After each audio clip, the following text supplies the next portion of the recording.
Les taux d'intérêt sont devenus la petite bête qui monte, qui monte, qui monte, qui monte, qui monte. Sournoisement, vicieusement, ils montent peu à peu, de mois en mois, et ils ne risquent pas de s'arrêter en si bon chemin.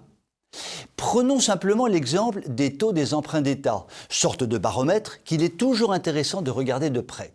En France, les taux d'intérêt des emprunts d'État à 10 ans tournaient autour de 0% à l'automne dernier. Ils flirtent aujourd'hui avec les 2%, ce qui est une remontée extraordinairement rapide. C'est vilain de flirter de la sorte, ça ne se fait pas. En Allemagne, les mêmes taux étaient négatifs il y a 6 mois. Ils sont aujourd'hui de l'ordre de 1,5%. Quant à l'Italie, sur la même période, les taux sont passés de 1% environ à presque 3,5% aujourd'hui. Tout cela montre que la hausse des taux concerne les pays d'Europe dans leur ensemble et que ce mouvement de hausse ne risque pas de s'arrêter de sitôt.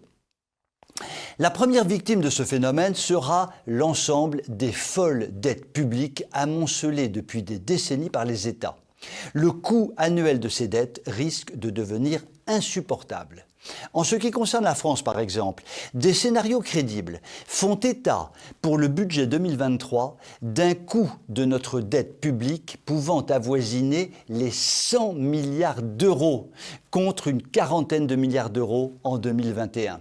Soit, dans de tels scénarios, une soixantaine de milliards d'euros de charges supplémentaires pour le budget de l'État pour le seul paiement des intérêts d'une dette gigantesque. Décidément, Macronor déficitor est vraiment un Mozart de la finance. Ça, c'est pour sûr que je vous cause ma bonne dame. Et comme le dit souvent ma tantinette Gertrude, ça va mal, mon petit gars, ça va mal. Autre victime de cette remontée des taux, les particuliers, qui vont emprunter à des taux de plus en plus élevés, alors qu'il n'est pas sûr que leurs revenus suivent l'inflation. Et comme les banques se montrent actuellement de plus en plus restrictives et durcissent considérablement les conditions auxquelles elles accordent leurs prêts, les particuliers, comme d'ailleurs les petites entreprises, risquent de dérouiller grave, comme on dit chez les bobos, pendant qu'ils fument les rideaux de leur salon. Cela dit, terminons tout de même sur une note positive. Les particuliers et petites entreprises qui depuis des années ont emprunté à des taux particulièrement bas sur des durées particulièrement longues seront les grands gagnants d'une remontée des taux accompagnée du redémarrage de l'inflation. Dans quelques années, leurs mensualités ne vaudront plus grand-chose.